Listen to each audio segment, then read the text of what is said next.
mean, we were just sitting back, you know, chopping it up, reminiscing about the good old days and all that. You know, tracking my roots, where I came from and where I'm going.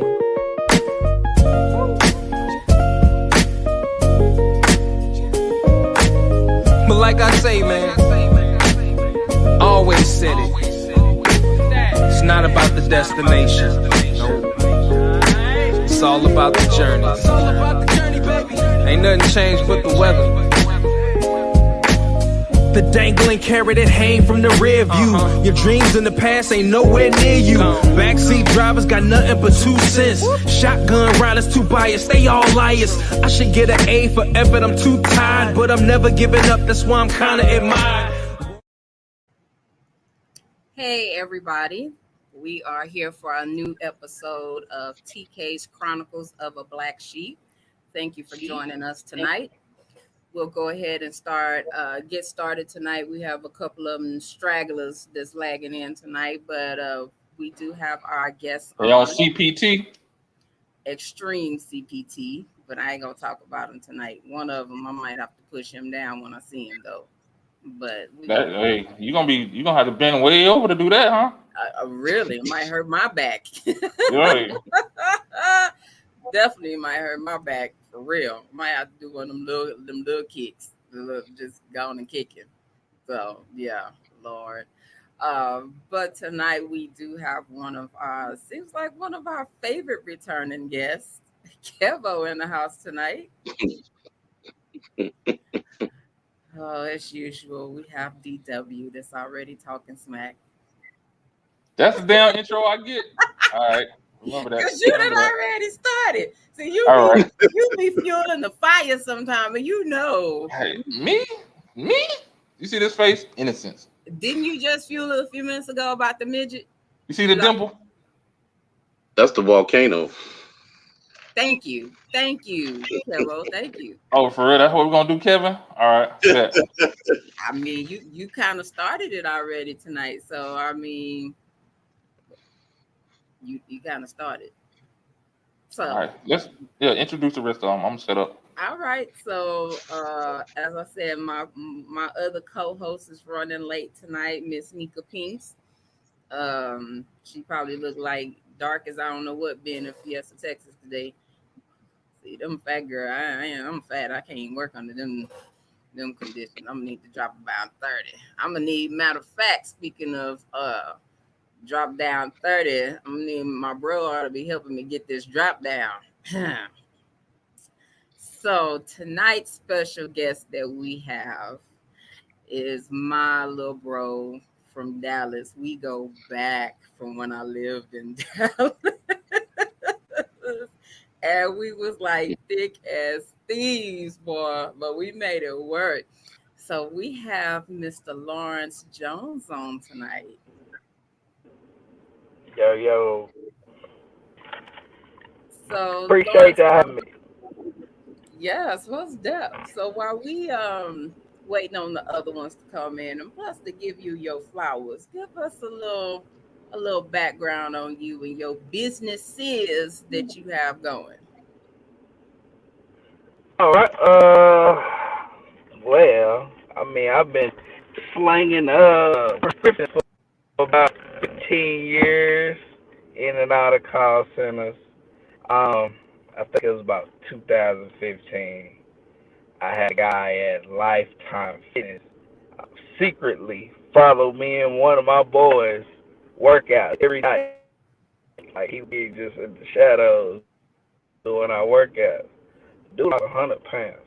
Came to me one night and was like, "Hey, I just want to let you know you should be a personal trainer because everything you did, I got from you and your buddy." So I decided I'd take tests with them like $250. Class wasn't up like $250. $500 well spent. So they created Presidential Personal Training. The name was Sloan, so we broke it down to Series Fitness. So that's one of my businesses. I'm a jack of all trades, master nothing. So brought about my love and passion for yards. I can't play basketball anymore, so that's my case. So I decided, hey, might as well start a business of it. So I'm, out the back of a blue Sonata, lawnmower, weed, and that's all I need. So that's one of my business. I got a couple of things I got in works. I just hadn't decided what direction I want to go. But yeah, I'm chasing the money, chasing the money. I feel you. And that's what we got to do nowadays. We definitely got to chase the money because, baby, whoo, I know I've definitely hit that point of being tired of working for folks, Lord Jesus. So, Mhm. yeah, I definitely Mhm. understand the chasing the money. So, definitely. Yeah. So, to get to, Hard to get back to yourself when you get them 8 hours and you ain't got nothing about 5 to get to yourself. exactly. Exactly. Yeah. And I think one of the conversations me and Durio have had a couple of times is, um, well, I'll say that he tends to tell me that I spend all this time helping other people business get where it needs to be or be right, that I need to be doing it for myself. So I'm like, yeah, and then I was like, I don't know if that's what I want to do, but yeah, I'm trying to figure it out which direction I'm gonna go. But nevertheless, it's a wake up call because it's like, yeah, you get tired of punching somebody else's clock when you could just be working and not punching somebody else's clock and putting that energy that you put into somebody else's business, you can be putting it into your own. So cutting That's out the true. middleman basically. So that's what's up. Most definite. So as tonight's topic is men's health, we definitely know how important that is. Um, I remember growing up, I used to hear, I'm gonna say the elders, talk about how the men do not like going to the doctor. Like they gotta be, I mean, dang near on a sick bed, like in bad condition to get to the doctor. Why is that going to the doctor so hard for men to do?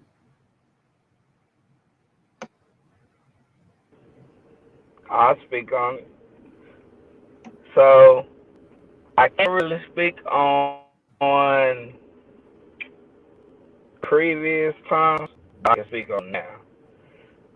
My haste or my delay in going to the doctor is because we in a generation now to where the old doctors are set in their ways and don't believe that other methods or other things have developed. So now you're stuck in a situation where you may have a condition or a disease that nobody knows about, but this doctor is just certain that it's the alternator that you're not getting any good service. And then on the flip side, you got these new doctors that it's kind of like a McDonald's or LA Fitness. It's just, hey, let me get you in, get you out. Let me give you one little quick diagnosis. Just go put a little money in my pocket, make sure the lights on, but let me get you out your door. It's more of a band-aid or a rubber band nowadays than it is. Let me take the time. First off, learn your personality.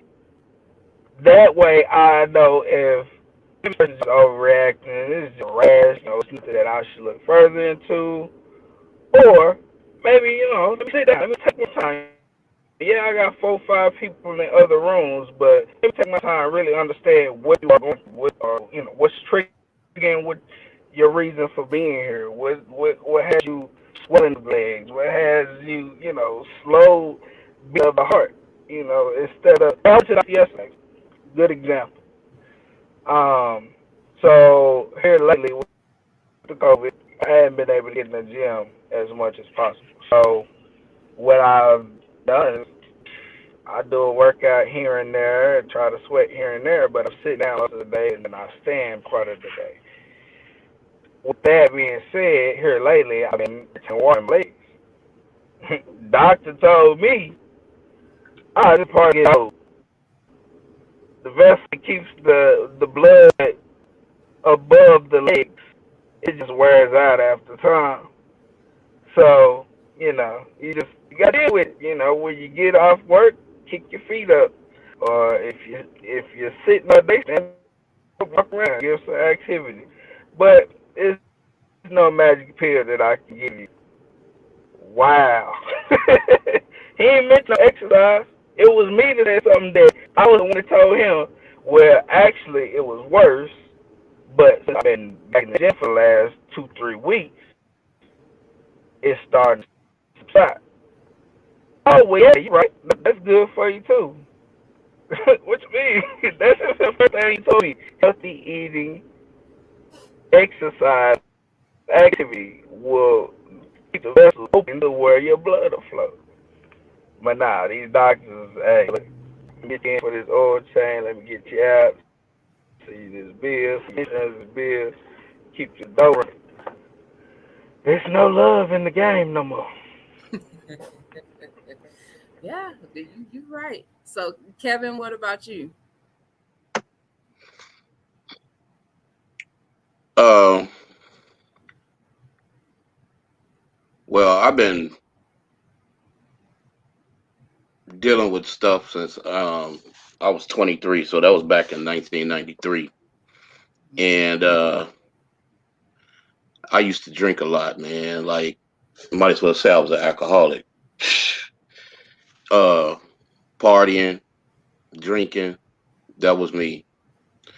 And then when I got fired off my job, I still was drinking the stuff I ain't had no business. I should have just slowed down and stopped. But I kept drinking and drinking and drinking. And I go to little parties here and there that my ex co-workers threw. And then it all started with me urinating a lot. And I was like, man, well, you get up during the night, you don't really pay it no attention. But then that's second and third night, I'm starting getting up like every 20 minutes to go pee. I'm like, man, what? I don't understand that. So then my mom said, you could be a diabetic. I said, what? No, you're not going to even tell me that.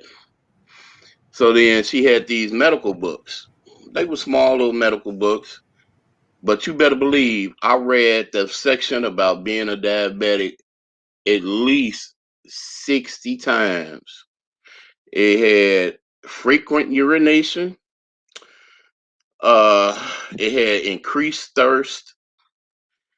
It affected your sleep patterns, of course, and blurred vision.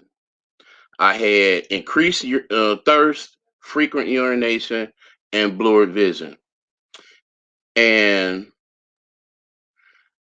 the blurred vision came about last because I woke up that one morning and I did my normal routine. I get up, cut TV on, walk to the front door, look up down the street, and then this way I could see to the main street.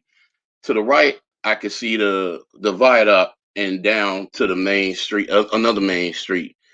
And this time I went, and then when I looked to my right, I couldn't even see past the viaduct, and the viaduct had to have been a half a block up the street. I was like, wait a minute, I'm still sleepy. I'm still sleepy. So I'm going back. I'm going back to lay down. And then at this time, Oprah was on TV, and so I just laid down, and I did fall back to sleep. And then there was something on Oprah that I wanted to see. That I heard, and I raised my head up and looked back at the TV. I couldn't even barely see the TV. I said, hold on. No. And I got into that book again and I started reading it again. And I was like, blurred vision. I was like, I got frequent urination, blurred vision, and increased thirst. I was like, oh my God. I said, damn, I think I'm a diabetic. Quick story. I went downstairs to take my mind off of things. I did, I DJ. So I was down there on my turntables doing my thing, and my needle broke. I said, man, I gotta go get a needle. Now I had to go to downtown Chicago to go get a needle. I must have dipped into an alley 4 times going and 4 times coming back just to take a leak and pee in the alley. And I was like, nah, this ain't right. So I called my grandma, and my mom was at work. I called my grandmother and asked her would she go to the hospital with me. I said I could see good enough to drive. She said, no, I'll take the bus down there. So she took the bus, and then I drove us to the hospital. And she stayed down there with me until my mom got off of work. And then my mom got off of work and took her back home. And then they finally called me back. He took my blood. He came back, and he said, why did you let your blood sugar get so high? You know you're a diabetic. I'm looking at him like, I didn't know I was a diabetic. That's what I'm here to find out. He was like, oh, well, yeah, you're a diabetic. And they told me my blood sugar was at that time 5 something. So yeah. Damn, wait, ain't it supposed to be like 100 or something? About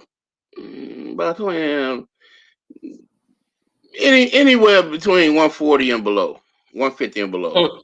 So your ass was a walking bag of sugar. Yeah, pretty much. Now, here's another thing about that, right? When out in the process of self-diagnosing myself, I dipped my finger into my urine when I was peeing, and it tasted like fucking sugar.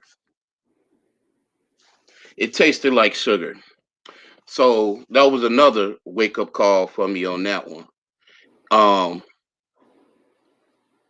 But another quick story. I had met my ex-wife at the time, and the year after, 94, I was in total freaking denial. Total denial. I was like, I'm not a diabetic no more. I'm doing this. I'm doing that. And then I had the worst fucking ingrown toenail you could ever imagine. Even on I'm gonna get you sucker when Jim Brown was on the ground talking about my bunions. I was like, man, I'm trying to tell you, I couldn't run, I couldn't do nothing, I could barely walk. And and so when 95 came, I made a promise to myself that I don't care what the hell going on with myself. I don't care if I am scared. I'd rather face that than to face another major illness and then let it get worse. So that's what I did. That's what I did ever since then. I go to the doctor. Every little thing, whatever it is, I go to the doctor and I make them check it, have them check it out. Because you just never know. You hit on what I was gonna say. My response. I think the reason why we as men don't go to the doctor is because of fear. Yes. Because we don't want to find out we got a death sentence. Like, yeah, you got to understand. First of all, you got to understand the male psyche. We're the dominant. We see ourselves as the alpha male, the dominant species. We're invulnerable, regardless of. Right. We could have a handicap, have one leg longer than the other, one nut, one whatever. We still gonna be. We're gonna have that mentality that we're the dominant species. And it's still like that with me. It's still like that with me. And when you go to the doctor, you have in the back of your mind that there's a chance that the doctor can be like, "Nah, bro, you're not Superman. This your kryptonite. What's going on?" So we would rather die not knowing or die fighting than to find out that we're not as strong or immortal as we thought we were.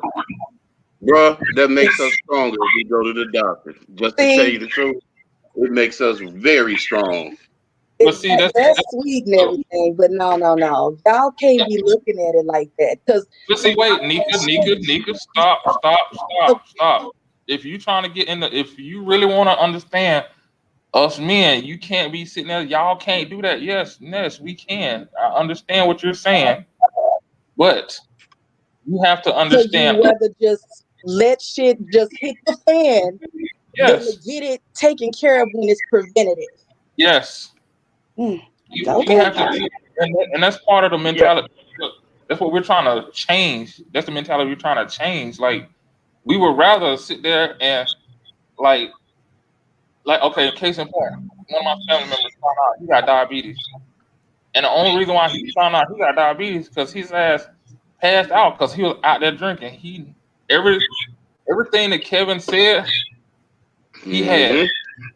Everything that Kevin said he had, and he had it for years. But rather than going to the doctor, he's just like, no, I'm just cut back on drinking. Oh, I just need to lose a couple pounds. I'm just out of shape. And then when his ass passed out and they had to call the paramedics, that's when he found out that he had diabetes, and I think they had to take a toe or something. And that's when it really hit the fan. Yeah. Okay, so I have a question. I know y'all having a moment. I jumped in here late, but I'm like, well, wait. So my question is, when you notice these changes happening to your body, and they're gradual changes, and you noticing this that used to happen, or this that wasn't happening is now happening, how far down the line does it go before you're like, I may need to get this checked out? Because there was multiple things sounding like it was going on. Well, with me, it didn't. Everything didn't happen all at one time, and everything didn't happen. It didn't go on for a long time. At least about 7 to 8 days after I noticed the first incident, which was your urination.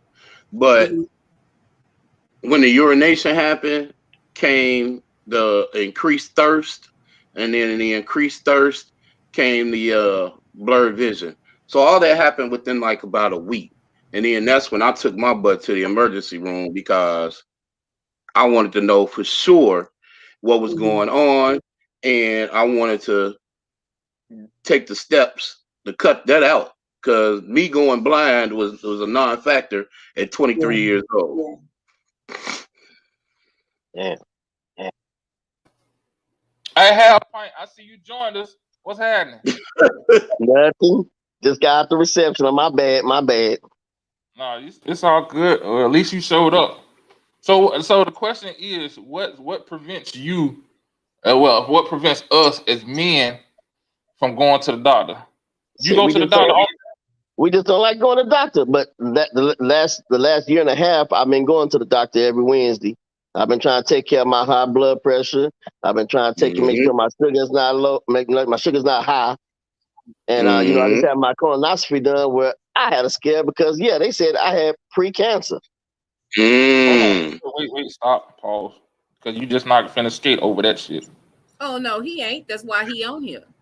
Yeah, that's you're why not I'm just finna skate. So question. So because now I'm curious. I know, and I understand, and I'm supposed to be one of the men answering questions.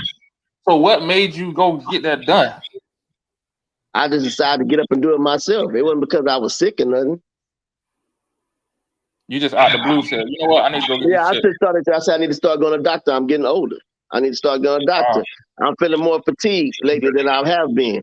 But when I started going there, he started doing my blood every 3 months. He started making sure my heart was right. He did an EKG, whatever he did, whatever that machine, whatever he did, and my heart was right. All that, my high blood pressure, I still have high blood pressure. So he started giving me pills. But so then he said, it's about time to get the colonoscopy done. They changed it to 45 because you're supposed to get it done when you have 45 now. So I went and got it done a couple of months back, and that's when they found the polyp. They cut the polyp out and said, we'll get back with you and say what it is. So when they got back with me and said, it was precancerous. But you'll be all right now. You'll be okay. We cut it out already. Just come back within a year. Basically what they said. So that's I've heard that, and it's interesting to me about it. because before it used to be 50. Yeah, they You changed it have to now. get It's it done at 45. 50. Yeah. Yeah. So shit, you might as well start saying it's 40 now, because Yeah. Yeah, the Yep. doctor said get it as soon as you can when you turn 40. So yeah, 40 is good.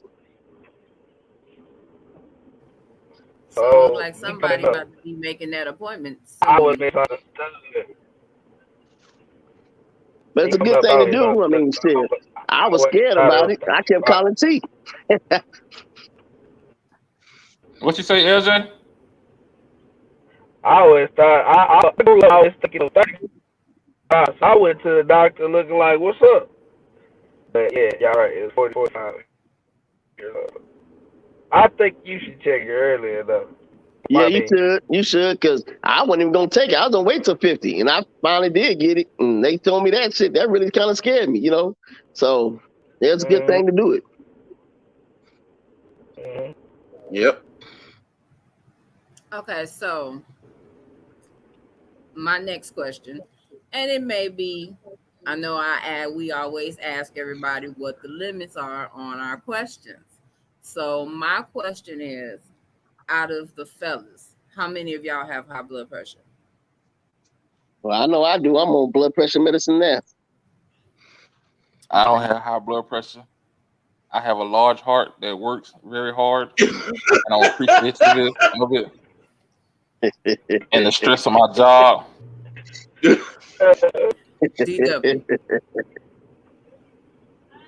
Huh.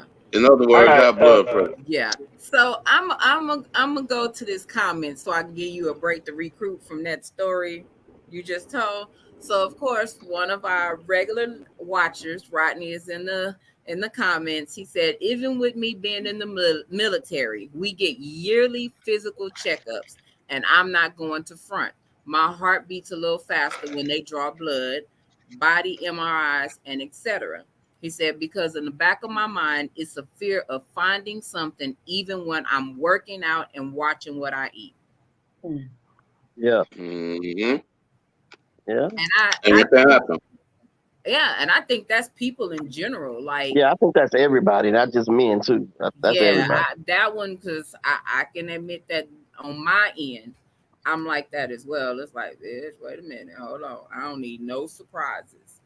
And I know when I had a cancer scare myself, I put off on going back because it was like, bitch, I don't need to know that. Like, I have enough on my plate. I got a kid that I gotta live for. So it took for me to have a question that was on some of his paperwork. And they asked, has he been around anybody with cancer? And I could not answer that question honestly. And that's what made me go back to get rechecked.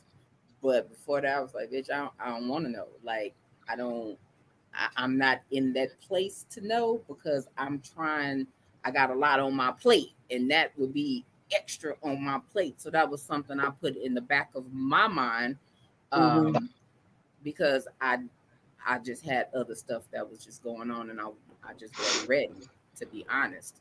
So yeah, so I get it. I definitely believe it's just a people thing. There are some people that go to the doctor's office with no problem, and there's some of us to be like, "Ooh, bitch, wait, I got it." So let me ask another question. While I was finna say that, does whether you have kids factor how much or how often or if you go to the doctor? No. Okay, it's still just that. I say yes. Okay. I say yes. All right, so I live best of life for a long time. I was able to go to the gym anytime, dropping a dime, sometimes 2 times a day.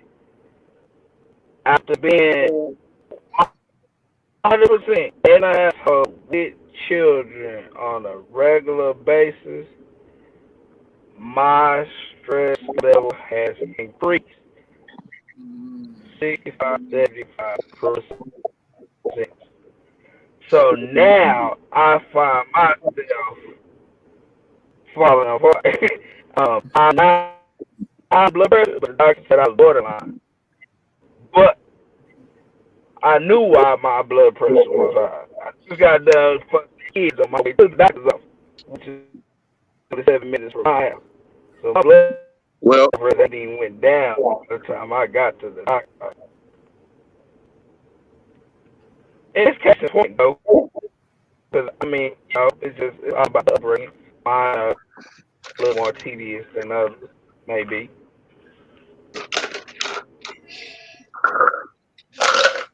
Okay, so I have a question real quick. Does health insurance ever play a factor in why y'all don't go?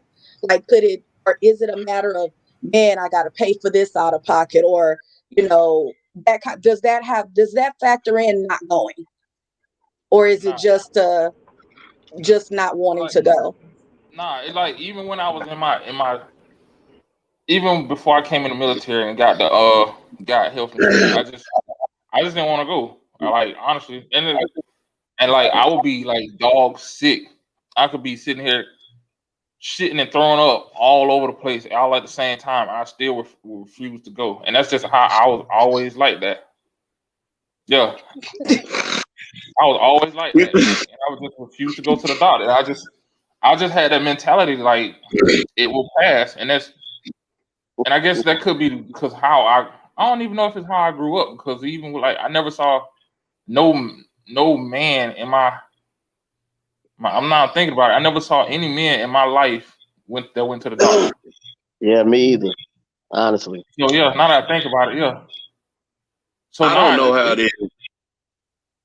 I don't know how it is in Texas, but Illinois, is a Democratic ran state, and if you need to get the state ran insurance, you can try to get it. So at that time, like I said, I had got fired from my job, and when I went to the hospital, the social worker came and asked me, did I have insurance? I said no. She said, well, I'm gonna help you apply for this Medicaid. I said fine. So that's how I got insurance on that end, because there's no problem with getting Medicaid here, because they would rather for you to see the doctor and then cover whatever they cover than for you to be trying to get money off of them. Fast forward to where I'm at now, I don't have Medicaid. I have Medicare because of my disability, my other disability, and I also have Blue Cross Blue Shield. So I'm okay with that right now. And the Kidney Foundation is paying for my Blue Cross Blue Shield. So yeah, it's different in different states. Yeah, it is. It really is. We ain't even go there. I was staying in Indiana. In Indiana, we're not giving me nothing. I'm glad you said that, because I'm gonna ask a question, like, because I know you in Chicago, Half Pint and LJ is in Texas, and I'm from South Florida. Does the region make a difference? Like the region that you grew up in, does it make a difference on Florida and Texas are Republican states. So yeah, it makes a big difference. I used to stay in Indiana, and I didn't need the Medicaid right away, but Indiana was not giving me nothing. Nothing. Yep. Yeah. That's how that go. And I was like, oh wow, okay, well, I'll move my ass right back to Illinois. I said, because I'm not gonna sit up here down on my watch. I'm messing with y'all. Exactly. So Rodney has a question for the fellas. He said, I know we don't like to know what's going on with our health, but how many of you have life insurance or financial means set for the side in case we get that horrible news? He said financial meaning set to the side for the family, in case. Well, I do have some life insurance because of the house. Oh, well, bam, there you go. Okay. But if it wasn't for the house, would you have that insurance? No. And that's what exactly what I was about to say.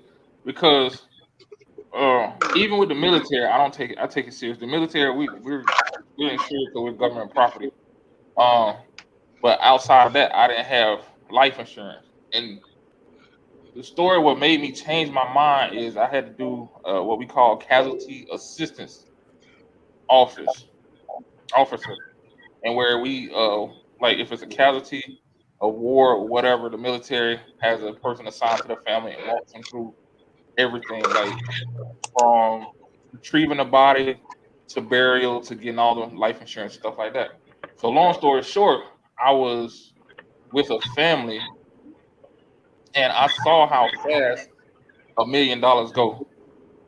I saw how fast, after after bills and everything that they had left over, they probably may have had 120,000 from $1 million. Wow. And it's all tax free, so taxes don't even touch it. So I started thinking like, yo, if something happened to me, that's not gonna help nobody. Because like after everything's said and done, they still responsible for what I left, like houses, cars. They still got to pay all that shit off. And how they gonna maintain after that until they get on their feet? And that's when I was like, okay, I understand the meaning behind life insurance, and I went and got a life insurance policy. But if it weren't for that, I probably wouldn't got one.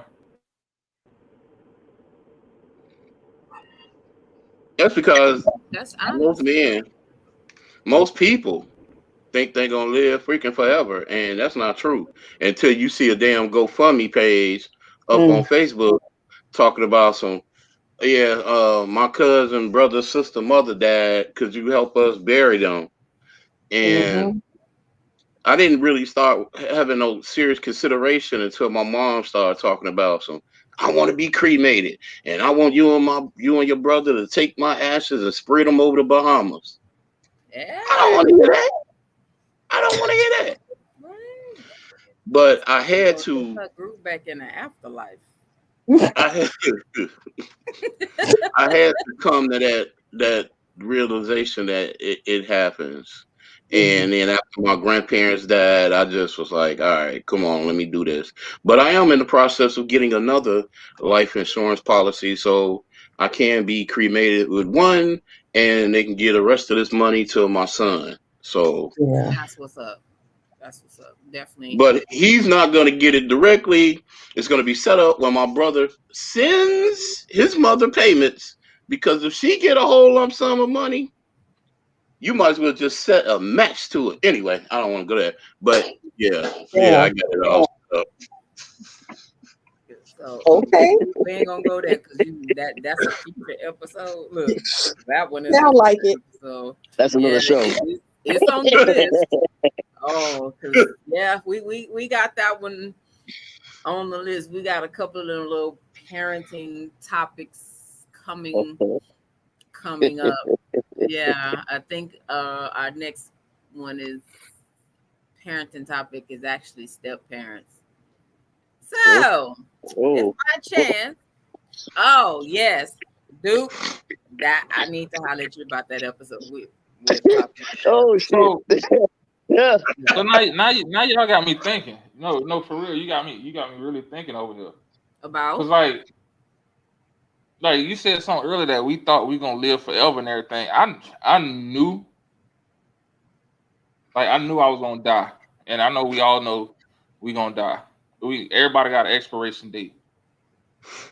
But my question to the fellas is: did you ever think like a lot of the illness and the ailments and shit that you got now will ever happen to you?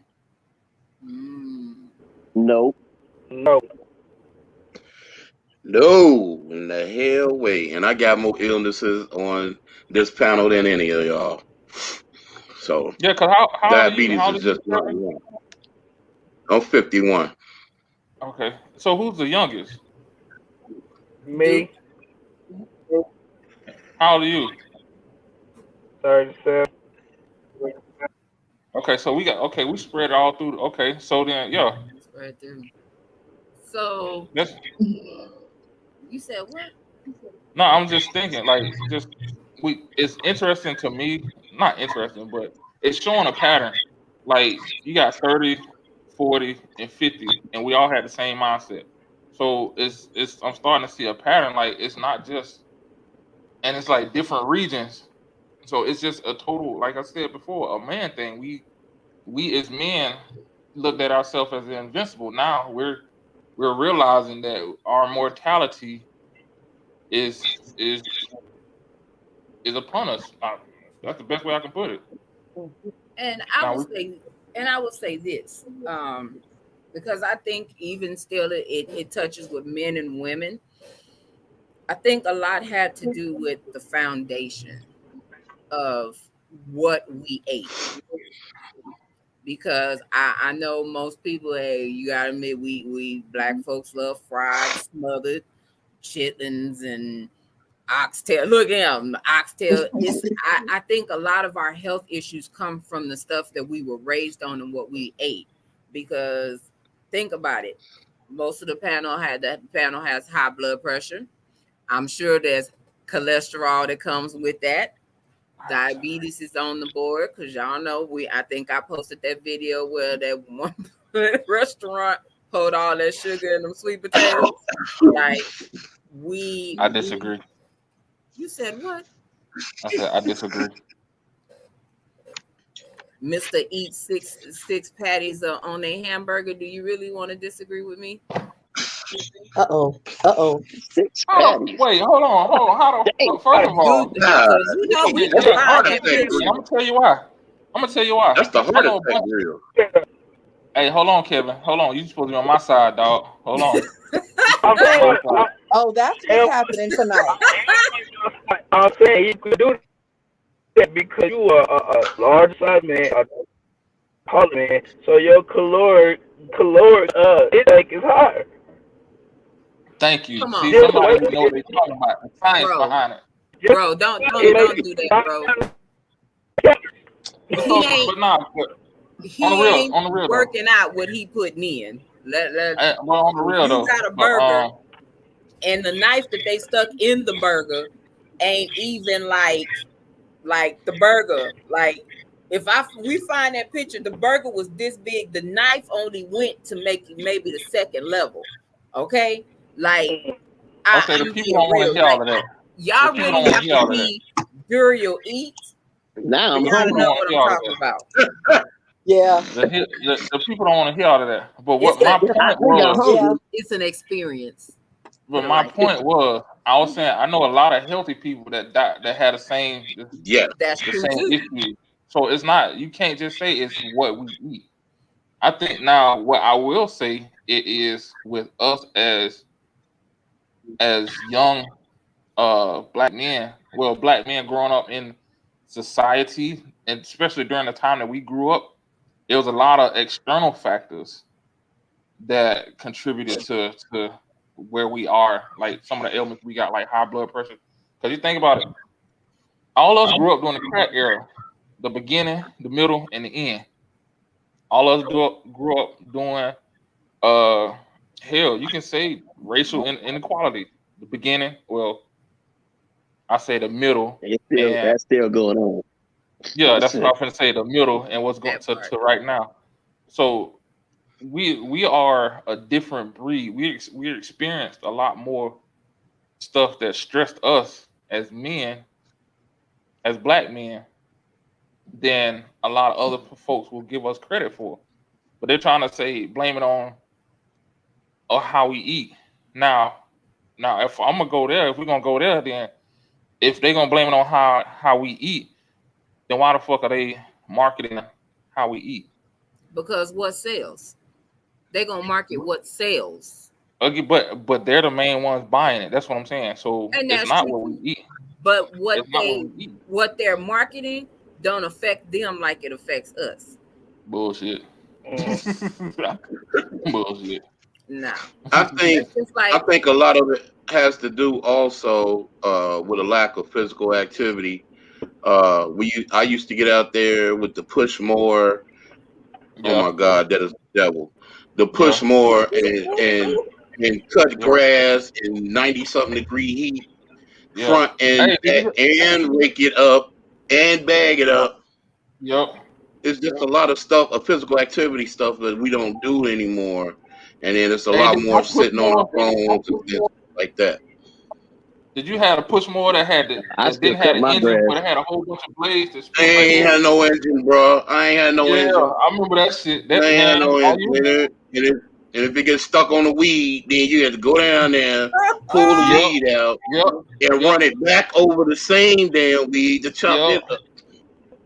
And then if the blades got dull, all you were doing was curling the grass, so you had some curly ass grass.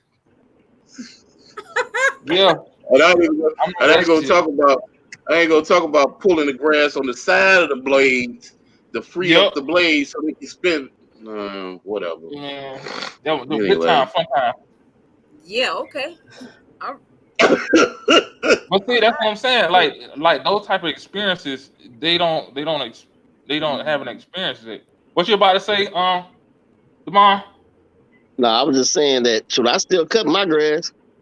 I ain't gonna lie, that's my exercise for real. I get out there in 100-degree weather and cut my grass. No. He got that little Tykes run lawnmower. I was about to say, you said that with pride. I cut my grass. Hell yeah, I cut my grass. Yeah. I don't hire nobody to cut some grass $30 and I can do it myself. Right. Hey, who you know cut grass for $30? Because these cats around here do front and back for $50. I was like, okay, do it. Oh hell no! I get the little essays to run around here, $35.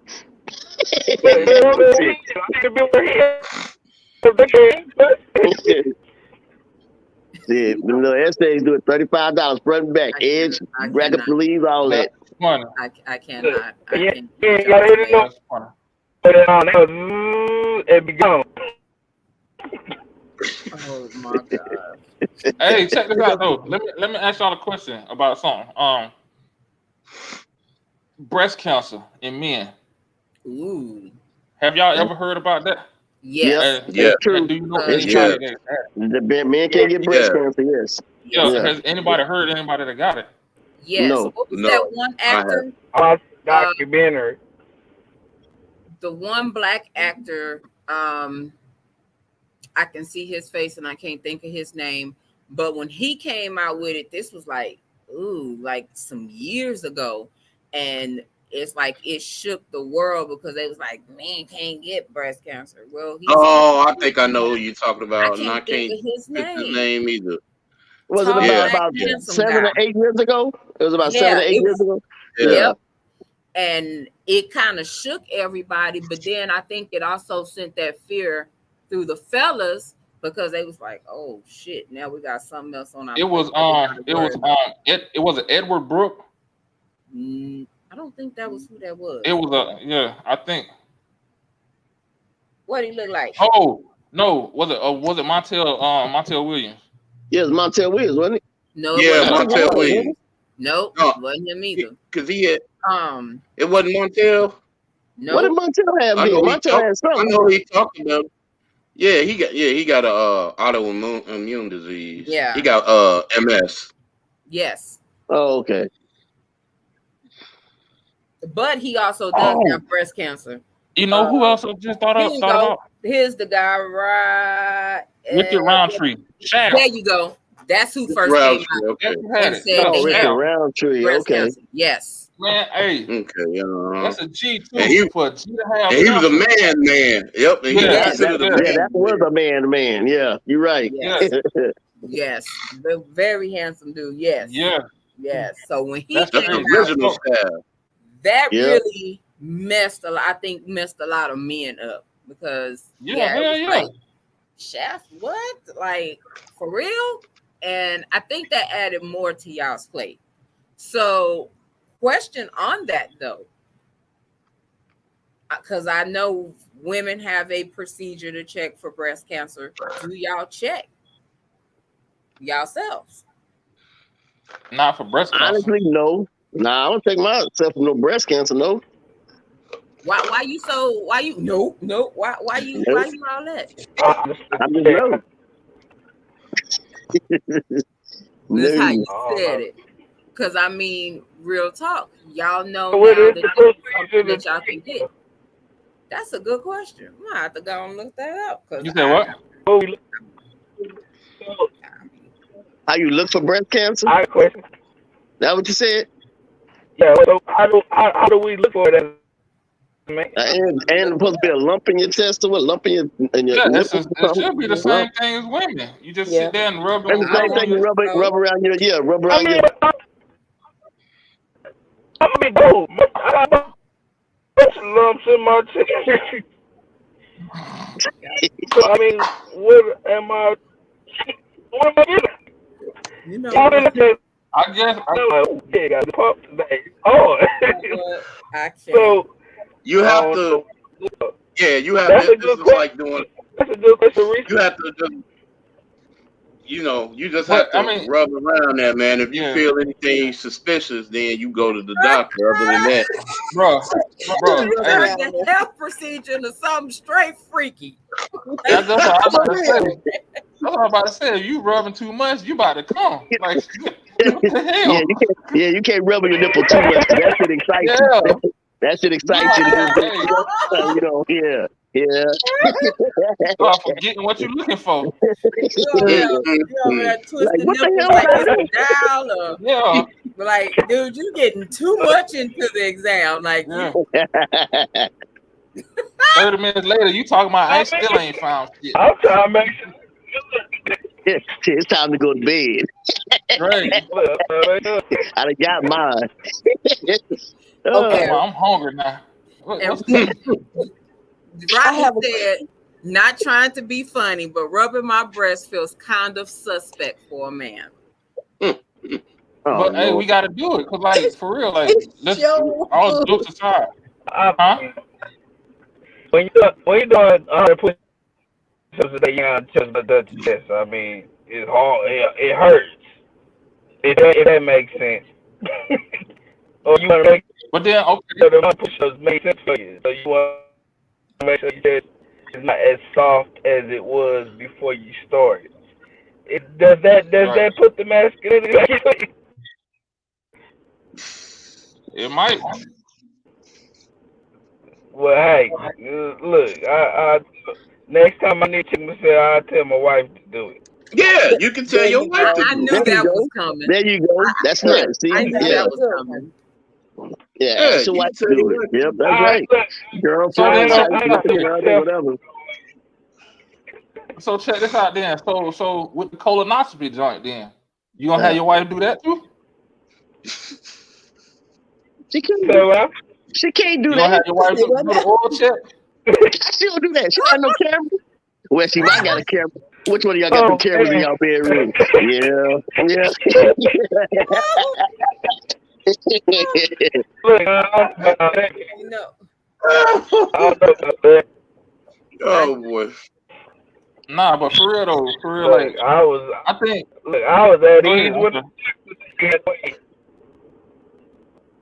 And see, I think that's part of the thing too. Like when, cause thinking about it now, I thought one time when I was I was doing something. Oh, this was when I was younger, and I was working out a lot and running and all that stuff, and I had hemorrhoids, and I was like, damn, I don't know what the fuck going on. I said my booty hole was just sensitive. I take a shit and I'm just patting it and stuff, and I'm like, damn, that shit hurt. So I go to the doctor, and he was like, okay. He's like, okay, we need to check. I was like, what you finna check? He said, well, we need you to disrobe and bend over. I said, hold on, dog. I said, hold on, what you about to do? So he's like, yeah, we got to check for hemorrhoids. I said, what? He said, yeah, we got to check for hemorrhoids. I'm like, nah, I can tell you ain't got no hemorrhoids. He said, I don't know.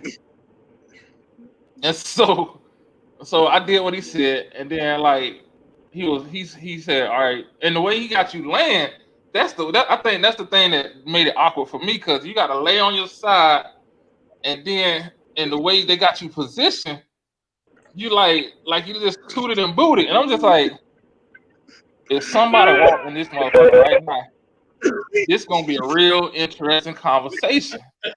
And I'm like, okay, so he came in and did the thing, and I said, so let me ask you this, Doc. I said, let me ask you this. How often do you do that, and how often do men react that way? And he said, it happens all the time. And I was just like, for real? He said, yeah. He said, which is interesting because you're the first one that really didn't freak out. And that kind of threw me for a loop. I was like, what the fuck you mean? What the fuck you trying to say? He said, no, it's like you knew exactly like the medical pieces and stuff like that. And I was like, huh. And from that day, it made me start thinking about, is that one of the reasons why a lot of men don't go get it because of that? Yes. That's yes. That feeling that, if they but do there's it, a new procedure. They put you to sleep now. I was put to sleep. Yeah. I didn't have to go and I'm not gonna be wide awake while you doing that shit. You put me to sleep. Well, I didn't have that done. I was able to get put to sleep. Next thing I woke up in the next 30 minutes, it was done already. They had me in the room waiting. It's like I was asleep. So somebody must have got punched in the eye, and they were like, "Nah, we ain't doing this shit no more." Somebody got jumped on. But I've been trying to tell everybody, go get it. If you don't want to be up to do it, let them put you to sleep. You'll never know it happened. Ways too. Shit. It's that way, and then it's also the stool test. They give you a kit. Mm-hmm. You gotta lightly smear a little bit of your stool on and mail it off. Yep. Mail it off. You pretty much gotta mail your own shit out. They mail give your shit. Container like you do if you was doing a urine sample, and you gotta kind of break it out. So stick with the cord. I don't know which one is worse personally. Now, you said, wait a minute, dog. What you about to do to me? I was in the emergency room, and the nurse come in, and she said, "You ever had a prostate exam?" I said, "No, I don't need one." She said, "Well, at your age, you need one." And I was like, "No, I don't," because I already heard the stories. You know, when they be playing on these comedy shows about the nurses popping the rubber glove, she did all of that. Now this is gonna be cold. And you know what? She put that shit right before she said, and went whoop. And then had the nerve to go whoop, whoop. I'm like, that shit would have turned straight into. And I'm laying on the side of the bed, sucking my thumb like I've been violated. And see that, and I think I'm glad you said that, because I think I really believe, and it could be me too, subconsciously, that fear, like if somebody do something like that to you, like, will you like it? Because they always talking about, the man G-spot is in his rectum and all that shit. So if you getting checked and motherfucker hit that G-spot and you I was gonna ask that question because I was finna go there. That's gonna raise a whole bunch of questions. You gonna start questioning shit. Kevin, did you have a happy ending at the end of that prostate? No, absolutely not. I wanted her fingers out my ass. Okay. Yeah, that's why I was worried about my colonoscopy. That's why I was worried about that colonoscopy. When they told me, "Yeah, you can go to sleep. We'll put you to sleep." Oh, for real? Shit, shoot me up. Yeah, because me and him had many arguments over the month about him going to get that procedure done. Hell yeah, we sure did. I don't want nobody touching my ass. Shit. Right. You don't want nobody playing with your penny. What kind of bullshit is that? Like, it's a medical procedure. It's not playing. I don't give a goddamn only person who can play with my penny is God, because he created it. Well, quick story. When we were teenagers, one of my buddies' mom took him to the doctor to get a venereal disease test, but he didn't know it. And she was like, "Test him for every disease he get." I was like, "What?" And he said, "Bruh, the doctor came out with a swab about this damn long and stuck it up my pee hole and just kept going." And he said, "Man, I was screaming so damn loud." You know what? They used to do that shit in football. They used to do that shit for like in college I'm when like, we did our wow. exams. We used to have to do all that shit. That So shit was torture. is that y'all's version of like how we have our pap smears? Is that y'all's version of that check? Yes, yes, Yeah, I guess it's so. yes, Never yes, did yes. I saw the tits So in my eye. The only what difference else is happens during that the only appointment? difference. The only difference is I we ain't got don't that sit. one. We don't have our legs up in the air. Well, Now, It's amusing to me y'all have this. I don't want my ass tooted up, but we up in there with our legs like this, with somebody head like this, and they fingers and everything else like this, they got a whole toolkit. and y'all. They do that shit to us too. I work in the They medical field. don't use no tube. What are I you see talking? the They don't shit use that no they do. tube. okay, They use a How little you know metal you was wire. asleep? How you know you was asleep? yeah, That They motherfucker didn't had use a no damn. tube. They showed me the stuff they use for they use. They put a GoPro in your You know- ass. I'm sure ain't nobody cranking y'all booty holes up like that, y'all. But no, but again, it goes back to what I said earlier. I think it's a lot of with us. It's everything is based around fear and perception. As us as men, we're afraid to find out the unknown. To find out, we don't like to feel vulnerable. That's the bottom line. Like shit, real. Yeah, that's violation. We don't want to feel vulnerable. Violation. To give you more insight on my other two disabilities, my second disability came.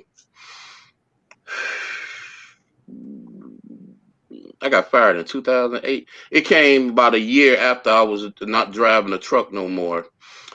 I was still in school, and I just kept getting tired going from classroom to classroom, and I was getting tired, more tired. And I lived on the third floor, and I'm like, damn, why am I breathing so hard? And I just kept breathing hard. Went to the hospital to find out what was going on. No, I know. Well, the reason why I went to the hospital, I had a boil that got super infected between my thighs. That's part of the manhood right there. I had a boil. It was in between my thighs. And at that time, my girlfriend said, put a warm towel on it and it'll come to a head and bust. I was like, all right, cool. But I had to finish this paperwork for my English class. Well, I was not paying attention to how bad it was getting until the day of when I was getting ready to pass the hell out, finishing up my portfolio. So I finished the portfolio. My teacher said, well, you're not going to get credit for it if you leave now. I told her at this moment in time, fail me. I'm going to the emergency room to find out, to get this taken care of. I said, because I almost passed out. Went to the emergency room. They admitted me.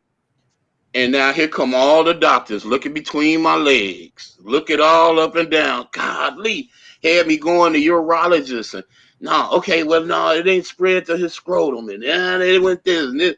And so the doctor came in and he said, well, you just had a real bad infection, so we're going to give you antibiotics. And it was like alligator skin at this time. And I mean, it was huge. But the kidney doctor came in the next day. He said, well, Mr. Merritt, your kidneys are functioning at 24%. Excuse me? 24%? 24%. And so I was like, wow. I said, I let this boil get so infected, it getting inside my bloodstream and messing other things up. Okay, so they patched me up from that. And I was like, all right, well, I started to drink more water and walk more and do this and this. I had another boil. But this time I went back to my original hospital that diagnosed me with diabetes. And sure enough, once they came in, Lance Dat Boyle, the kidney doctor that I had known up to last year, and he retired, he came in and said, Mr. Merrick, and he was just blunt with it. Your kidneys are at 9%, and you're going to need dialysis. Oh, wow. And I was like, I said, what? 9% dialysis? And I already knew what dialysis was. And I was like, can I think about it? And I think I called my mom and I talked it over with her. And then I got off the phone with her and I just said, God, man, this is another, I consider it another obstacle, but it's not. I said, I know you got my back. So I just went on and told him, I said, for me, whatever y'all got to do it. And so that started the journey of me to this very day being on dialysis. And have blood pressure.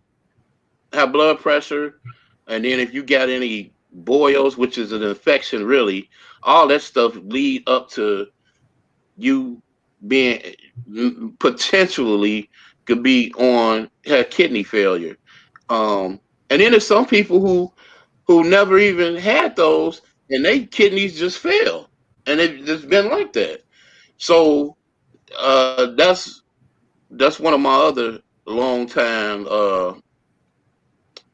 ailments. That now being on dialysis makes you go to the hospital or doctor and see your doctor. You see your doctor my nurse practitioner, she comes in every 2 days anyway, but the doctor comes in probably like every week and a half. But you see a kidney doctor regardless. And then I have to see my general physician every 3-4 months. So it makes you see your doctor to keep on top of your diabetes, to keep on top of your kidney disease. And then probably like about 3.5 years ago, I fell in the bathroom. I slipped and fell coming out of the bathtub. And I checked my feet. I was like, all right, don't nothing seem wrong, don't nothing hurt or whatever like that. And keep in mind, I got neuropathy in my hands and my feet.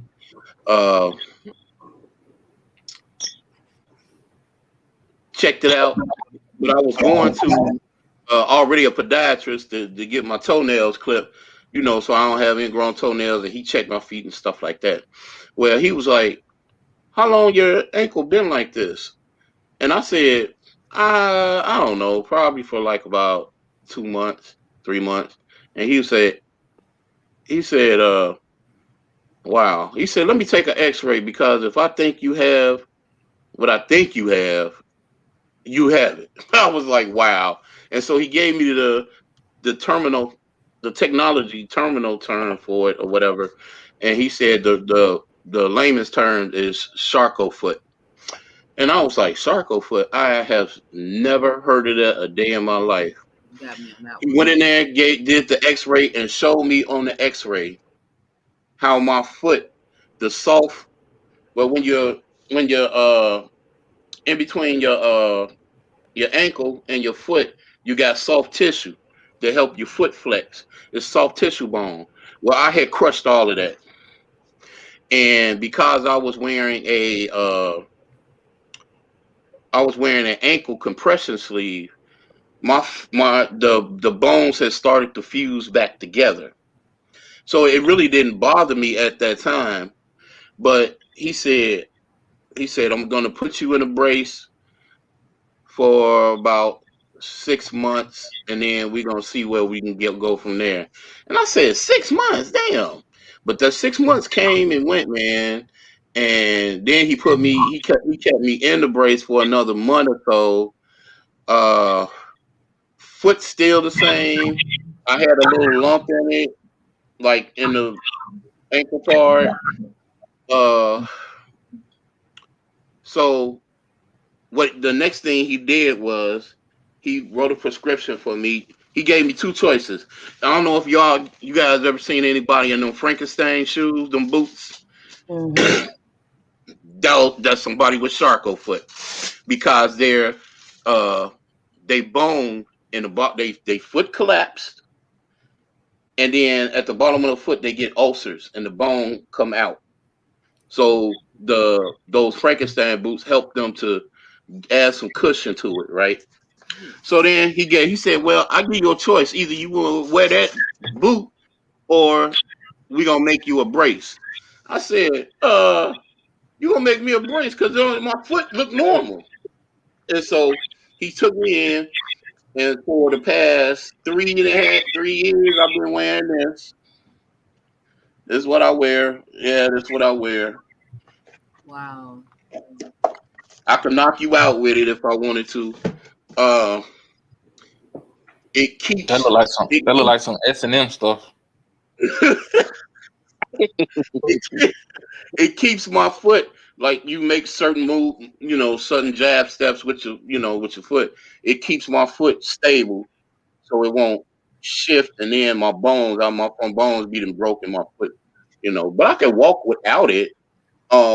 It's precautionary, and I'd rather have that precaution than not have it, because I'm in a Charco group on Facebook, and them people are miserable people, and it's sad. These people have, if you don't know what an external fixor is, it looked like an erector set with all types of pins going everywhere. These people that had surgeries trying to keep their foot together and keep their normal lives and intact. And sometimes it worked and sometimes it don't work. And I just thank God he kept me on this one too, for real. So yeah, that's my life right there. Wow. So Rodney has another question. Whoa! Before we get to that question, he got me a question. He got me thinking, and it just made me realize something. So to Kevin, well, shit to all of us, but mainly to Kevin, since you had all of this stuff going on, how we as men, we like to be the alpha males, right?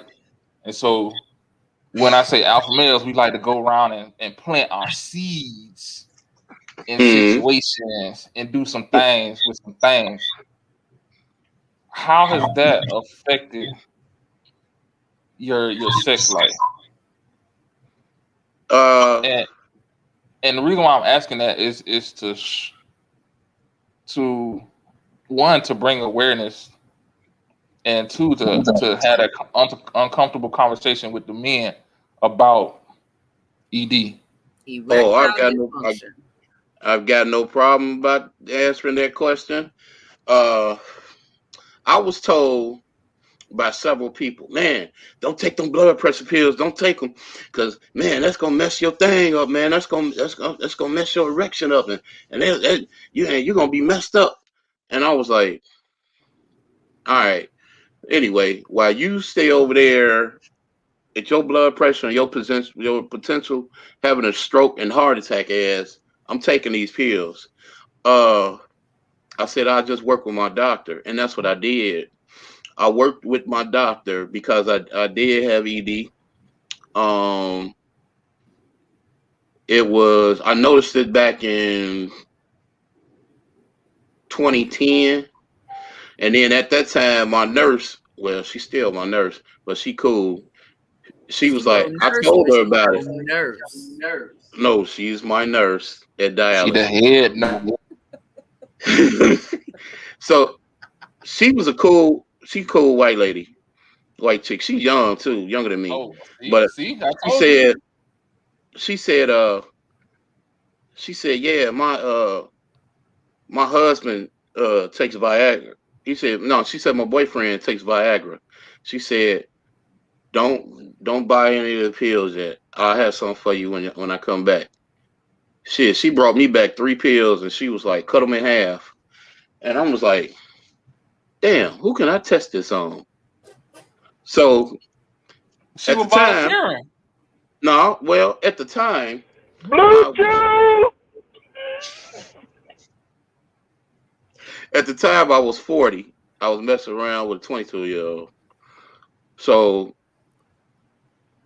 pop your collar. I popped that pill. That's what I did. And that sucker worked. And from then there on, I use that, whenever I'm in a situation. But I've been trying to reverse that naturally too with the exercise and stuff like that. Because that's something, especially if you got heart issues, you don't want to keep taking that because that causes issues too. But yeah, I went and got help for that because even though I take blood pressure pills, and my doctor just gave me autonomy to switch up if I don't need to take it. Don't, especially if my blood pressure is normal or below normal. But yeah, ED is men do not want to talk about that. They don't want to talk about their penis not getting hard. They will blame it on the women. They will say she got the most juiciest and best. Ooh, that shouldn't be so good like that. And man, that was so good. Yeah. And they will blame some men will blame it on the women, and it's not them. It's the men. It's the men. They don't want to face up that they got issues, and they need to get that taken care of. That's real. That's real talk. That's why I was saying that made me really start thinking about it. Because I talk to different people, different ethnicities and everything, men, women, whatever. But when I talk to us, when I would say us, I mean the brothers. Right. We always, I did this with this chicken, blah blah blah blah blah. But then sitting here listening to all the things that could possibly happen with our health and stuff, that's a real realization that we may not be that Johnny Bravo or that what's his name, Jock St. Clair or whatever, Lexington Steel motherfucker, right? You know what I mean? We might not be that Byron Long motherfucker, you know what I mean? Because of whatever ailment going on, you might lose that power. Look, some of these guys be out here going to take them damn gas station pills, and they heart beat. Woo! I'm about to have a heart attack. And them gas station pills gonna be the reason why they're gonna be taking the Viagra. They're gonna fuck up all the circulation. Yep. And I was reading an article where some of the young cats, these late teenagers, early 20 dudes, they sit up there and they take these gas station pills, and I'm like, you young, what is wrong with you? Man, when I was 20 something, I ain't had no problem standing up all night. What the hell is wrong with y'all? Like, wow. And y'all messing y'allself up. Wakanda forever. Wakanda forever. hey, I'm so serious. Okay. The wind blow, you just be like, boom. What's up, girl? What's up? What you want? Yep. So, Dury, are you saying now that it takes more than a wind blowing? It takes maybe a gust of wind? Shit, for me right now, it feel like a fucking hurricane. Okay. Wow. I'm not gonna say who, but somebody I know told me he don't have any problems with it, but his wife has to suck his dick first. And I was like, well, nigga, you got a problem. Shots fired. I know who you talking about. If you feel like that you gotta get, if you have to, I mean, ain't no type of foreplay or nothing gonna help you. Go on somewhere, dude. You got issues. So then the question is now, is it mental? Some of it is. A lot of it is. Yeah. A lot of that shit it's mental. It's mental mixed with the physical. But if you got a partner, man, that y'all can do stuff and do different stuff, and she make you feel relaxed, and you got her, got her grooving. Yeah, and you still can't do it. Yeah. And why? So I know I'm asking you a lot of questions because like you the OG. Like I always say, you the OG. So you've been there, done that. When that first happened to you, how did you deal with it? It was to be honest, it was embarrassing. I kind of figured that's what it was, and it stuck with me for like a couple of days. And I was just like, damn, what the fuck? And then, trust me, the next doctor's appointment, I was like, well, I think I need this, that, and the third. And he had no problem with writing a prescription for it. Bet he didn't. Now, did I buy the pills at 60-something, 30-something dollars a pill? No, I did not. That part. Those pills are expensive as hell. They not so now. They not so now because the patent on the actual active drug in it, Cetaphil, is cheaper, a lot cheaper. But back then, hell no. I think I remember back in the day when me and Lawrence worked together, because we worked in pharmacy. So we would get them issues when them pills, them insurance wasn't paying for them pills. Baby, we used to catch hell from the clients calling, the patients calling. Yes, they want their pills, like, or the insurance only would pay. I think what was it? It was like 6 pills a month, something like that. They wasn't paying for a lot, but the doctor then wrote this prescription for 30, but then the insurance only paid for like, boy, you talking about be pissed? They be pissed off. And like the craziest thing, I remember when I was in pharmacy tech school, and we had to remember the brand and the generic names. So the guy that I had, he had prostate cancer. So he was a little flirty, little freaky, older white dude, but he would try to give us ways to help us remember. So like when you was talking about the Viagra, he used to tell us slide in the field to help us remember the generic. Yeah, slide in the field. So it was like the craziest thing I've seen in my pharmacy since I've been a pharmacy tech. I've seen a guy that needed to take 2 medications. He was taking Viagra and he was taking Cialis. So he had to take like that was he was taking 2. Yeah, because one is fat, one is fast acting, and the other one takes a while to get it going to build up in your system. Yeah, that Cialis takes a while. It's acute versus delayed release. Acute versus delayed release. The Cialis is low dose, so they take it daily. Yeah. Well, and I was like, this nigga in a his ass was he gotta take 2. Yeah, it's like you gotta take 2. What the hell? So yeah, that was that crazy. He was a porn star. That's what that was. Nah, he was old. And I think one of my first when I was doing extern, I'm working at local little drugstore to get my hours in, and this guy comes and he must have had the biggest box of Astroglide. I wasn't ready. About to go down, son. Man, look. It's about to go down, son. When I said I wasn't ready, I wasn't ready. So he comes and he slams this big old industrial box on the thing, and he's coming to pick up his Viagra. And I'm like, yeah, somebody gonna be walking bow-legged. Yeah, it's about to go down. So we had a few little pharmacies. She gonna be walking around patting her coochie.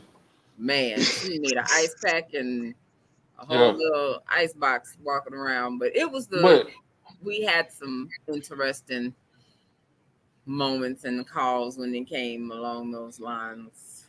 But so then my question to the fellas, like, what is, I guess, is that really the end goal that we want? Like, do we want to be in those situations? Continue to put ourselves in these situations? Like, if we listened to the OG talk about it, and he basically said everything that we said. Like, he basically, I don't want to say ducked it, but he ignored the signs and symptoms until it was too late. And he's basically sitting here telling us, like, I guess I'm thinking too much. But No, I Like if didn't. I didn't ignore him because sometimes you can't just like rip and run straight off to the emergency room at the first sign. Like I said, when I learned of my diabetes, it took me all of a week to get into the emergency room to get that taken care of.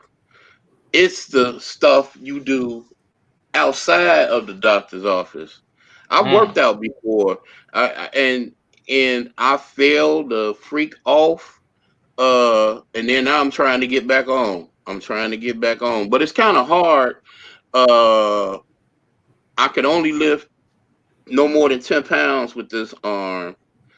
Because I don't want to blow my access off. Blow it out. So I can only lift 10 pounds, but I have to do more repetition with it. So I used to lift, man. I used to lift weights, man. I used to bench press, all that great stuff. But yeah, it slows down too. And not only that, uh, being on dialysis takes the energy away from you. You just be tired some days. Some days you just want to come home and sleep, and then get up and then be cool. But I don't know. It just depends. But it's I wouldn't say, like I said, I wouldn't say it was to the point of me neglecting it or being slow with getting help. It's just it happens. You gotta take you if you feel that you need to go right away, go right away. Don't listen to me. But if you want to wait, like if something happening to you, like wait a minute, let me see how this gonna be this next day. And if you don't feel it's right, you can go to the emergency room. Emergency rooms are open 24 hours, and they'll take care of you. I'm pretty sure. So I'm gonna ask this question for Lawrence, since he does fitness training and everything. What is some changes that, as a male, that you could suggest to the fellas to try to health wise get back possibly on track, far as exercise, eating, that kind of thing?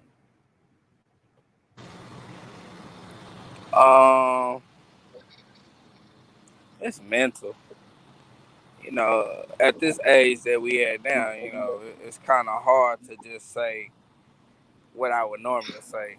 And normally what I would say before I got to the age that I'm at now is, just find you a hobby, find you a physical hobby.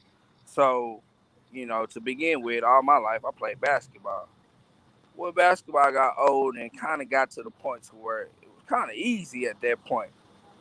Now, I didn't play organized football until I was 29 because I had to give myself another reason why I'm in the gym every day. So it's just a matter of just finding a reason to go. And if you can't get to the gym, if you don't have a gym at your access, another big mental or a big health issue is mental for us men. So what I've started doing is I started hiking. Being out in them woods, you ain't got too many people out there with you or on that trail. You can just think about, what next business venture you want to jump on, or the argument you had, or a situation that you could have approached differently. It's just certain things you're doing, but by the time you get done clearing your head, you've been and walked 2-3 miles, 4 miles, 5 miles, and far from fatigued because your energy was in your mind opposed to, the numbness you might feel in your feet from the workout that you got. But other than that, it's just, what I'm saying, just finding a way to utilize physical activity as a release or an escape. That's what I typically do. Like right now, I'm trying to find what's my next physical activity that I can do that will force me to be in the gym. After 2 knee surgeries, I'm trying to figure it out. I can't go just up and go run.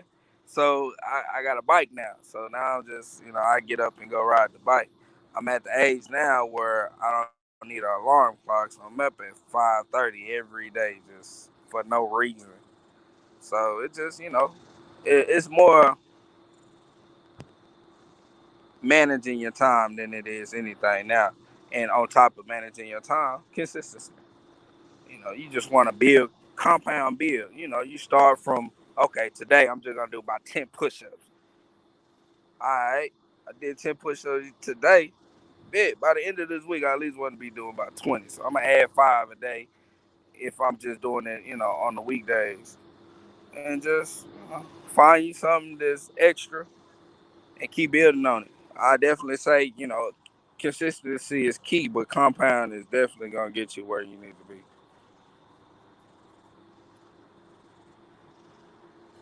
I'm going to take that advice myself. On that note, for real, because absolutely, that's good advice. I know I'm fine and stuff, but I could be finer. So I'm gonna take that. And don't do me. I love myself. My confidence is all right. I'm real with it. Did you? Hey, that's what ugly is, right? That's what? UGLY. You gotta love yourself. You know what? When you look in the mirror, you make sure you tell yourself that. Anyway. Did you read Rodney's question? Yes, I'm finna go to that because somebody cut me off in the middle of about to ask my question. Damn it, Nika, why you be doing shit like that? You need to stop. You know what? Anyway, so Rodney's question is, he said another question for the group. As the new generation of Black men coming up behind us, how are we passing the message to them to increase awareness of going to the doctor for their health? Oh, I mean, that's a hard one. Well, I would say it's kind of a given because fitness is kind of the new trend right now. So, that goes along with, people actually going into the doctor's office or getting physicals and B12 shots and, all this other cool scope and all that. So you're being seen, but at the same time now with this new generation, it's like I was born with it. I already know I'm good. Ain't much you can tell me, school. You don't know much. So it's kind of like we trying to preach and trying to pass down to a generation that's kind of feeling like all I gotta do is push a button and voila, Google got my answer. Old head can't tell me nothing. Yeah. Whether you experienced it or not, Google gonna tell me what I should smell, feel, taste, and what I should hear in the situation. So why I need to listen to your story? What can you tell me that I ain't already figured out? That's true. Yeah. Okay. Anthony, Kevin, and DW, answer to that question.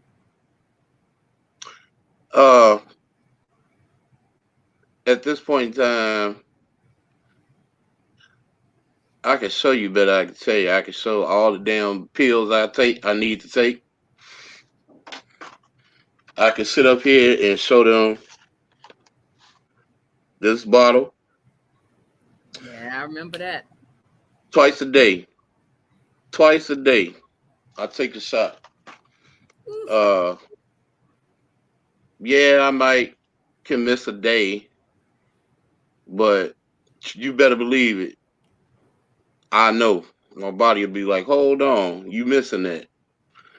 So it's stuff you could do out here to educate and pass down and share your life experiences with younger people. But now the main question is, will they think about it and like, yeah, he said, yeah, we should, go to the emergency room, get this checked out, but then you got family members that'll sit up and tell them, hey, you know what, man, you ain't got to worry about that. You good. All you need is a nap. It's just up to the individual. That's all I can say. I agree. Yeah. Well, I used to tell my athletes that I used to train and coach. I tell them like this: like you go to the barber shop to get your hair cut, right? And they're like, yeah.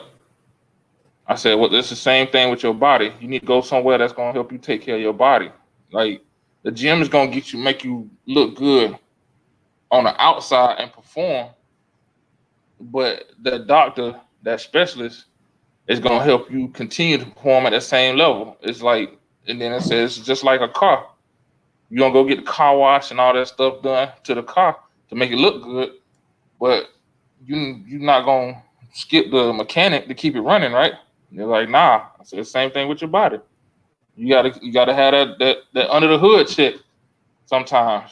So some of them get it, but again, like Kevin said, not Kevin, LJ said it too.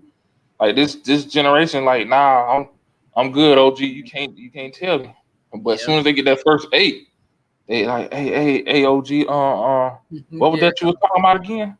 yeah, And that's when you really start to dig your teeth in. You want to plant that seed early, but then when that first nick or that first ankle, that tweak come, that's when you really start to sink your teeth in. All right, on blood. Now you see what I was telling you about. Now this is how you gonna work with this, or if they hear something like one of their friends got cancer, or they mama got cancer, something like that. That's when he's like, all right, that's what I've been telling you. You need to go ahead and get that checked out. So that's how we can spread the message, like plant the seed, but also when that time comes, strike when the iron hot and keep pushing them. Like, you understand? okay, basically that's what's up. So we're gonna go ahead and close out for tonight. I know LJ has to get back on the road, and everything. We definitely want him to make it back safely. So let's see, Mr. Kevin, you want to do your outro tonight?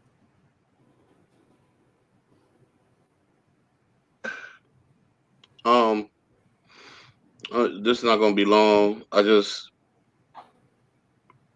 find you a good doctor that you can talk to and you be comfortable with, and stick with them if you can. Uh, you pretty much know mentally if a doctor is BSing you around, and like LJ said earlier, trying to get you to pop pills and stuff like that. Because everything is not always about popping pills. I don't always uh take my medicine as clockwork because my body do need time to fight off some of the stuff on its own. But it also needs help in the process because it's at a weakened state. So find you a doctor that you are comfortable with, especially talking to, and then go from there. All right, Nika Pinks. I was thinking LJ was gonna go first, but nah. For me, a black woman, to my black men, take care of y'all's health. You know, your mental, your physical, your sexual health. Get out there, get your annual wellness visits, because y'all got family who needs y'all, kids, wives, fiancés, girlfriends, moms and dads. So just take care of your health. We need y'all to be here. Definitely. Duke. Cool.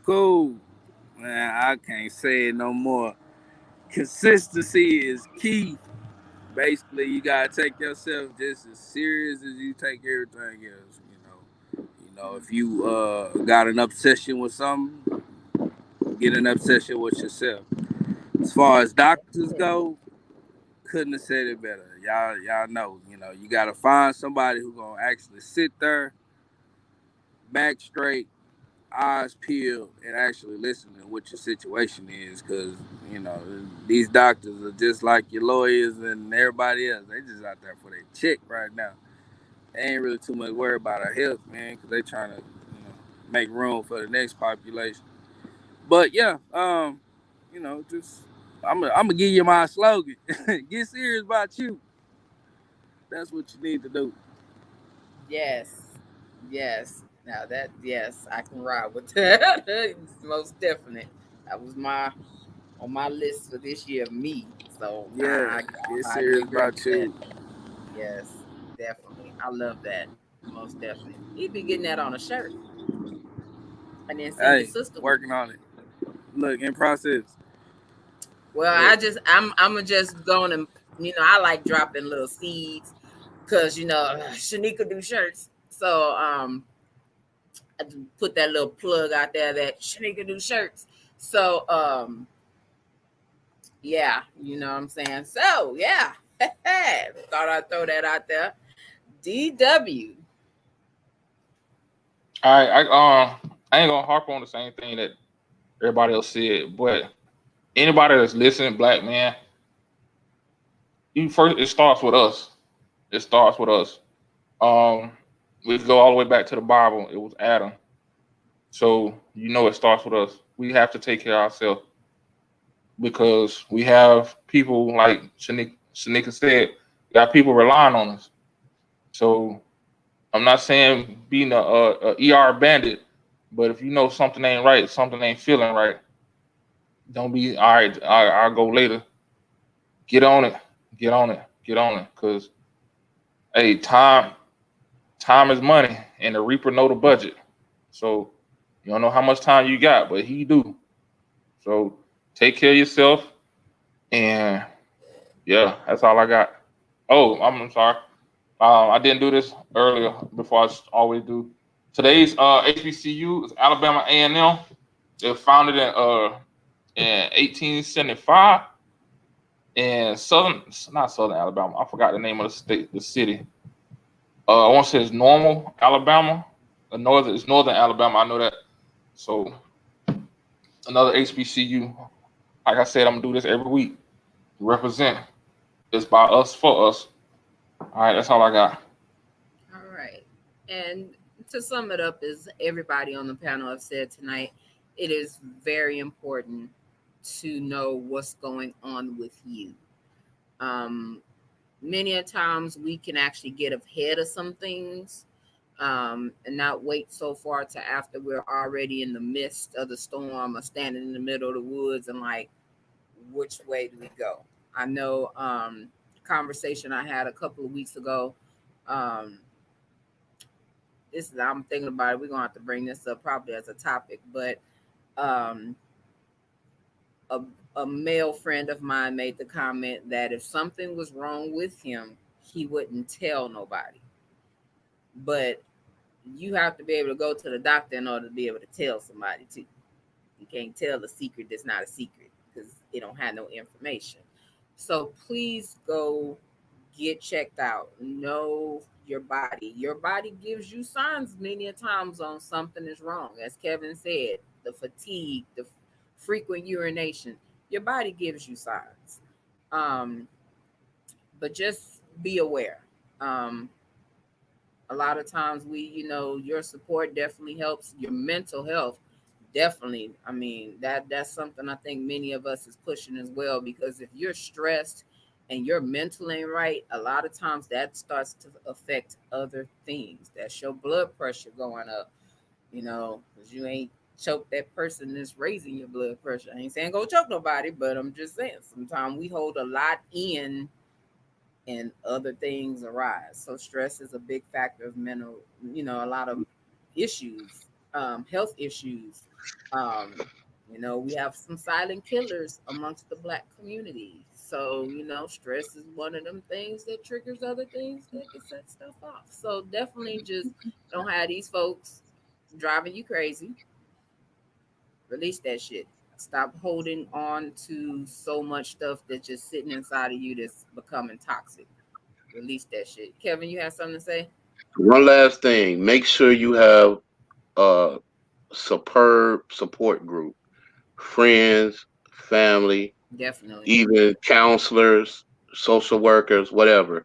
That makes a big difference. Somebody you can sit there and vent to that'll listen to you without bias and to help you out through other things, through your journey. Definitely. Yeah. And drink some water. Like, I ain't never seen so many folks don't like drinking water. Exactly. I wonder why It tastes y'all like really water. feel That's like why.